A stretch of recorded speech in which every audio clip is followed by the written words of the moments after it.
eh, suruh aja paslon 02 ini makan bakso lagi sama Pak Jokowi. Itu nampol banget. Waktu di Semarang gitu. Mereka makan bakso kan, nggak peduli di sekelilingnya rame Semuanya wartawan, panas artis semua ya, segala kode itu. keras ya, kode keras itu ya. Asik makan bakso. Aduh, Itu nampol. Satu kali lagi nih. Jadi kali dengan lagi naiknya ya. Ahok, satu kali lagi makan bakso. Cukup. Itu menggambarkan semuanya. Karena apa? Ketum PDIP menghina tukang bakso.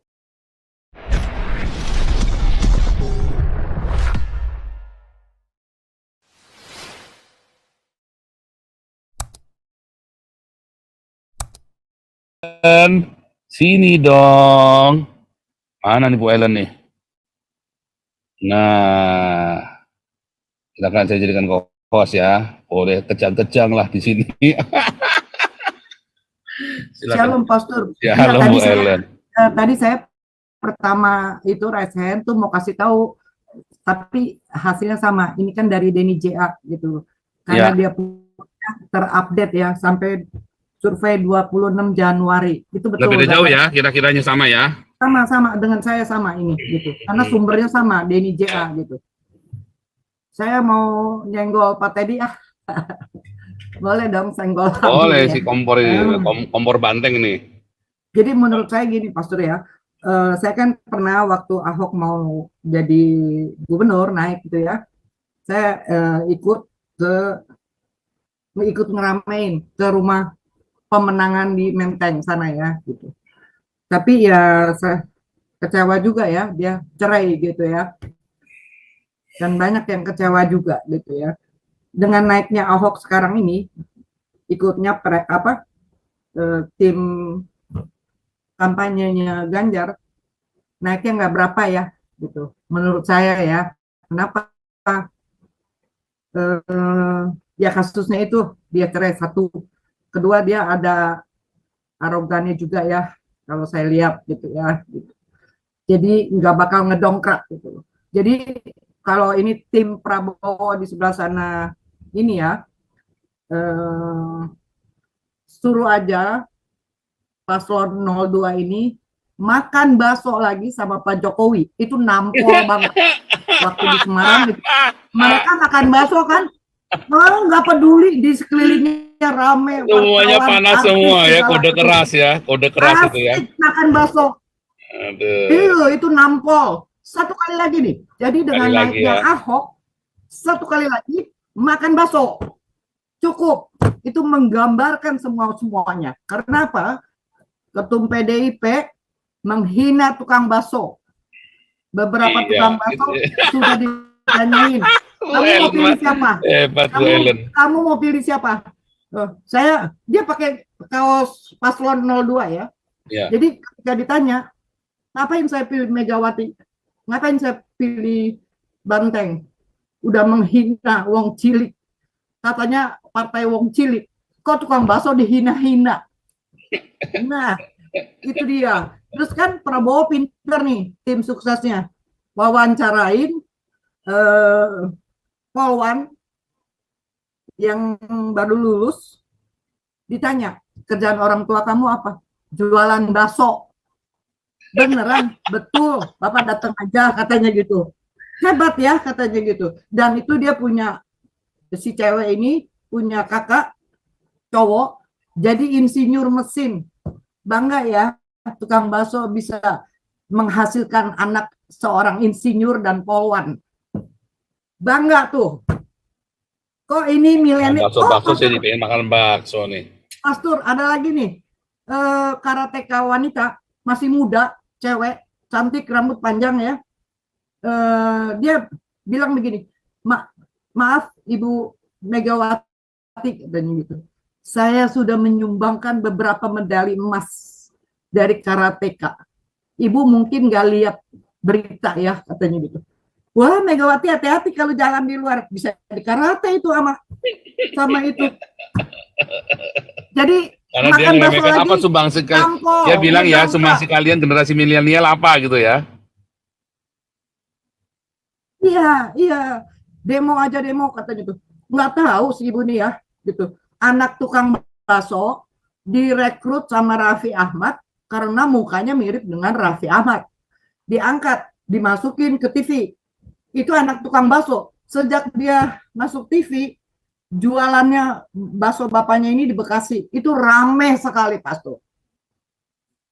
Namanya apa Ahmad gitu, dan mukanya mirip Raffi Ahmad. Itu milenial. Itu aja, makan bakso satu kali lagi. Oke, luar biasa Bu Ellen, yang nampol bener ya. Itu kan Nampol namanya banget. bahasa meta komunikasi, saudara ya. Jadi PDIP itu memang melakukan penuh dengan retorika meta komunikasi. Namanya meta komunikasi ya itu ya. Ini ada yang bilang, ada yang komplain nih, One Spusman, katanya 2024 janji nggak bahas politik, mau jadi apologet. Oh enggak, saya nggak bilang begitu. Saya bilang 2024 kita nggak gubrak-gubrak, nggak misu-misu lagi, karena lisensi buat misu-misu dari cabut sama Gibril. Ya, One Spusman ya, jangan salah paham ya. Ini salah paham kamu, salah dengar. Oke, kenapa Bu Ellen? Ini ada Six Wing, thank you, Jaya Abadi. Yang lain dong, Pastor. Ya, Six Wing, Jaya Abadi. Ya ini sampai kurang kenceng. Kalau saweran kurang kenceng gini, dukunnya nggak kesurupannya kurang kenceng ini transnya nih. Nah, kita kasih lewat dulu nih, kompor dulu nih. Ini kita harus dengarkan suara kompor dulu nih. Kompor, masuk. Ya, shalom Pak Pol. Shalom Pak Kompor. Luar biasa. Saya bicara ya, saya mau bicara di sini karena saya ikuti dari pertama pembicaraan. Boleh dong. Boleh kontra ya, jangan ragu-ragu ya. Oh iya, saya kontra gitu. Kontra boleh, yang keras dong. Enggak ada karena apa? Narasi mau menjelekkan partai, karena itu bagian daripada strategi dalam politik. Kemudian kita di sini tidak punya kemampuan, ya. Kalau saya lihat apa yang disampaikan Pak Paul, orang terbawa dengan arus bicaranya itu, narasinya. Mereka tidak menanggapi otaknya secara aktif, tidak terkoreksi gitu, tidak aktif gitu. Ya, umpamanya kita bicara sekarang, hari ini heboh di UGM, bicara Bulak Sumur, masalah Jokowi. Hari ini atau kemarin, Ahok mengundurkan diri sebagai komisaris Pertamina. Nah, itu kita angkat ke situ. Kemudian saya bicara di sini, jujur aja, saya melihat bagaimana teater atau drama yang diciptakan oleh berita-berita. Kita terkooptasi dengan berita, dengan bakso lah, dengan mengangkat. Ini bagian daripada strategi politik. Tetapi pada esensialnya bukan itu sebenarnya. Bukan itu yang paling pokok. Yang esensialnya seperti kita bagaimana kita merasakan diri kita seperti Ahok. Itu dulu kalau kita bermain drama. Atau menjadi satu tokoh, jadi penokohan di dalam satu alur cerita. Sehingga kita mampu menganalisa, ya, secara kejiwaan. Ini orang punya substansi pikirannya begini gitu. Dia punya semangat, punya karakter, punya integritas, punya komitmen ke ini gitu. Punya sikap. Kalau saya ya kalau pemahaman saya tidak, jujur aja. Ketiga presiden itu satu pun saya tidak percaya. Jujur aja teman-teman, coba sikap. Baru teman-teman tanya, apa yang Permesta tidak percaya? Coba, bisa Anda tanya. Karena mereka ketiga itu, di pemahaman kepala saya, mereka ketiganya itu tidak punya hati nurani. Pemimpin itu, dari ajaran filsafat Cina itu, dari Konghucu itu, dia harus punya hati nurani. Kenapa demikian saya bilang harus punya hati nurani? Mereka mampu memikirkan bagaimana kesusahan-kesusahan anak-anak yang ada di pelosok negara kita, yang masih miskin, yang masih membutuhkan sandang pangan. Ya. Kemudian ini antitesis dengan kepemimpinan mereka. Kepemimpinan mereka motivasinya adalah berkuasa untuk mempertahankan kekayaan, untuk mempertahankan oligarki, untuk mempertahankan partai mereka. Inilah ciri-ciri yang ada di diri mereka. Saya tidak pernah dengar seorang politikus atau seorang presiden yang merasakan ya bagaimana dia menjadi orang miskin. Seperti orang yang di Papua tidak berpakaian. Seperti orang yang di Kalimantan di pedalaman, seperti orang yang di Sumatera, seperti orang yang di Halmahera, orang di Ambon, seperti orang yang di Sulawesi. Otak kita ini tercuci dengan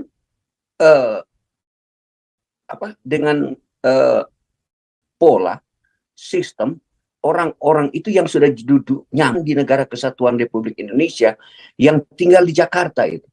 Semua tertuju medianya itu di kota itu.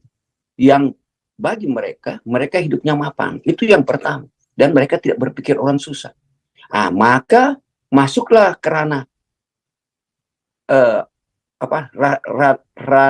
pidato mereka, ranah semua mereka ke otak kita. Sehingga kita mulai mencaplok ini Ahok, ini Prabowo, ini Gibran. Nah, itu kan yang terjadi di diri kita. Ini yang saya mau dengarkan dari seorang politikus murni. Bagaimana ya dia punya hati nurani, punya rasa empati kepada rakyat Indonesia. Itu Pak, semua kebohongan yang bahasa Orde Lama itu Pak, yang bicara. Oh, saya ingin meningkatkan pendidikan. Oh, saya ingin meluruskan hukum. Oh, saya ini mau menghantam mafia tanah, mafia pajak. Itu bahasa kampungan dari dulu. Coba dia bahasa hati nurani itu. Bagaimana dia menjadi orang susah melihat orang tidak berpakaian. Bagaimana orang melihat berarti mereka tidak punya makanan. Bagaimana mereka berusaha untuk anak mereka bisa dididik, bisa sekolah ke perguruan tinggi. Coba mereka punya hati nurani seperti itu. Itulah menjadi seorang pemimpin.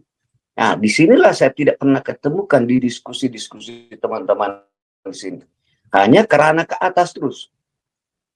Itu kan tadi kita bicara, saya bilang itu diskusi kecap lah, bicara bakso lah, atau bicara pakaian lah, bicara moral lah, bicara etika. Kalau kan kita bicara etika, saya bilang etika itu Anda mau tempatkan di mana dulu? Etika politik. Pak Teddy, sorry nih. Keluarga. Gaya makan bakso itu ya, Pak Teddy ya. Ya, itu adalah bukan. Itu adalah lebih bagus daripada mulut nyinyirnya Ibu Ketum yang menghina, melecehkan Jokowi. Jadi mereka itu, saya bilang itu adalah satu permainan cantik gitu ya, tanpa mengotori mulut, tetapi lu lihat sendiri nih, gue lagi ngapain? Makan bakso. Itu permainan canggih, Pak Teddy, sorry ya. Narasi kita ini terbawa dengan alunan warna politik mereka gitu. Itu yang oleh sebab itu kalau kita berpikir ini bahasanya apa yang disampaikan, pesan apa dia sampaikan. Ini hanya suatu permainan yang mau menciptakan diagram pikir kita itu mengarah ke salah gitu. Saya jujur Pak Paul, supaya kita terbuka lah. Supaya nggak usah rekam jejak saya mau lihat di mana ya. Ya, saya punya pendidikan ya ilmu sastra. Saya lulus lah di fakultas sastra. Saya ambil spesial analisa komparatif ya dalam bahasa Indonesia gitu. Ya, saya ambil linguistik terapan semua saya ambil. Kemudian ada pemahaman saya lebih condong memahami orang dari pendekatan psikolinguistik. Itu yang saya selalu paham kalau mendengar orang berbicara. Ya. Kemudian saya pendidikan saya nggak sampai Pak. Nggak sampai karena saya dulu waktu itu setiap ambil SSK 26, 27 saya nggak sampai 4 tahun. Saya dapat beasiswa berapa kali. Supaya saya nggak mau bicara di sini. Oh, ini punya landasan pikiran apa? Ada nggak apa-apa. Kan yang penting kita bicara ini kan bagus ini. Tadi kan yang bicarain bagus. Iya. Ya, walaupun beda, tapi kan boleh. Tenang. Saya suka confidence ya. Kan mereka bicara bicaranya ular kecap apalah gitu. Enggak dong. Itu kan saya selalu bicara. Masuk akal. Yang ngomong masuk akal. Cuma kan tinggal masalah kita setuju apa enggak. Masuk akal. Bilang masuk akal. Yang penting setuju apa enggak, gitu kan. Kan itu perspektif. Boleh saja. Bahwa itu memang itu adalah bahasa politik metafisika saling ini boleh saja, itu kan pendapat, opini. Kedua Pak Paul, saya setiap kali apa yang saya ucapkan hasil saya baca. Kadang-kadang saya tadi kan mau minta di approve, Anda baca di mana atau ada sumber dari mana? Ya, saya tidak pernah bernarasi, jujur aja ya. Saya tidak pernah berpikir untuk menciptakan hoax dari hasil pikiran saya. Cuma apa yang saya baca daripada pengamat-pengamat hukum, pengamat politik, pengamat tata usaha negara, pengamat ini, pengamat sana, baru saya adopsi dari situ bahasanya, baru saya sampaikan. Itu selalu saya. Saya tidak selalu, karena Eder katakanlah itu pendapat Pak Teddy pribadi boleh loh, tanpa tidak pribadi, Pak. Karena enggak, andai kata itu pendapatmu pribadi pun boleh. Oh iya, opini, dan kita membangun opini di sini. Oh iya, kalau pahaman Pak Paul begitu, ya saya setuju lah. Karena saya juga mau mengatakan dalam menyusun satu tesis atau skripsi, kita punya kata pengantar, pendahuluan, lain sebagai daftar isi, kemudian ditutup dengan apa? Referensi buku di belakangnya apa? Boleh. Itu berbicara. Kalau kita cuma opini kita ya seperti Pak Paul tadi bicara Ahok menyetujui Prabowo. Ya itu memang bagian dari opini. Tapi tidak pernah mau menjelaskan seperti saya mau menjelaskan apa keuntungan Ahok. Keuntungan Ahok waktu masalah transisi negara kesatuan Republik Indonesia, di mana dia punya dua, saya bilang dua, Cina, Kristen. Waktu itu Kristen memang benar-benar, dan Cina itu benar, dia menegur Orde Baru waktu dia masih Partai Golkar. Semua orang nyinyir sama dia. Semua rakyat Indonesia bela. Nah, sekarang Anda bicara begini sih Ahok. Nah, sekarang Anda bicara moral, etika. Etikanya di mana? Kalau Anda bicara etika, dia sebagai bentuk keluarga cerai, ya itulah yang kita fokus bicara. Tapi kalau kita bicara etika politik, ya kita masuk ke etika politiknya gitu. Nah, sekarang bicara etika politik. Sekarang dia keluar. Dia mau meninggalkan gaji berapa M itu sebulan sebagai komisaris Pertamina. Dan dia membela Ganjar dan Mahfud. Sekarang kita belajar hati nuraninya apa sih? Kenapa dia harus bela itu? Nah, itulah kita bilang etika politik. Jangan kita biasa, hubungkan antara keluarga dia dengan etika politik. Waktu jadi anggota MPR, apa yang dia buat? Semua hampir seorang minoritas, dia double minoritas bela kepada dia. Waktu itu sebelum jadi gubernur, masih anggota MPR. Karena dia berani, katakan dia adalah bupati di Riau, di mana, Kepulauan Seribu, dia berani membangun bagaimana etika politik berubah di Indonesia. Sehingga diterima ya double mayoritas itu. Muncullah bicara-bicara akabri itu dari militer itu bicara, oh tidak ada diskriminasi masalah Cina masuk ABRI. Karena dari dia semua. Maka muncullah istilahnya itu Kristen muncul itu secara surprise. Tampil benar mereka mulai berani bersukan Ahok. Ya kita kan di sini ya seperti saya jujur aja saya tegur sama anak saya, jangan kamu berkritik. Bagaimana kamu dikritik orang gitu. Itu yang luar biasa. Itu. Oleh sebab itu saya senang kalau saya tegur sama anak saya, you jangan coba kritik ini Walmart, jangan coba kritik Starbucks, jangan coba kritik ini. Bagi kamu menjadi manusia yang punya potensi dan dikritik orang. Itu yang manusia luar biasa. Itu filosofi saya, Pak. Oleh sebab itu mari kita diskusi masalah Prabowo. Sekarang saya diskusi masalah Prabowo, masalah Ganjar. Cuman saya sampaikan. Saya tanya kepada teman-teman bicara secara logika ya.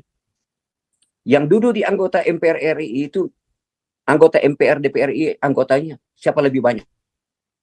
Gerindra, PKS, PDIP. Saya tanya balik lagi kepada saudara-saudara. Siapa yang duduk lebih banyak anggota DPRD tingkat 1 di Indonesia? Tingkat 2. Analisa begitu. Baru Anda boleh kata, oh ini Prabowo akan menang. Sekarang otak saya membalik. Selalu analisa survei mengatakan Prabowo menang. Oke. Maka si direktur bilang, Bapak menang secara survei. Tetapi, dia bilang, but kalau Anda tidak menyogok dengan uang, Anda akan kalah. Itulah kunci selalu survei. Di mana-mana survei akan tahu di atas dia menang. Tapi kalau dia tidak salur uang kalah. Nah, sekarang saya bicara PDI. PDI itu dia lagi diam. Walaupun saya jujur aja ya masih ke Prabowo untuk seperti Pak itu beropini seperti itu, membela dia gitu, mencalonkan dia. Nah, ini kembali ke situ. Ya. Tadi masalah mayoritasnya anggota DPR yang ada di Indonesia dikuasai oleh PDI. Sehingga PDI itu dia bermain uang. Diperintahkan oleh ketua partai, setiap anggota DPR tingkat 1, tingkat 2 Kota Madia, ya, Anda rekrut 100 orang. Hitung aja itu, Pak. Paling Ganjar yang menang. Kalau dia berani loncor uang. Itu kuncinya sederhana. Nah, inilah analisa kita. Kalau bermain baik ilmu. Nah, terima kasih Pak Paul. Terima kasih. Nanti nyambung lagi, tapi boleh ya, itu boleh. Ini saya belum menanggapi dulu ya. Nanti Bu Ellen tahan diri dulu. Nanti kita boleh Ciro iktus, Ciro praktek. Ciro iktus silakan.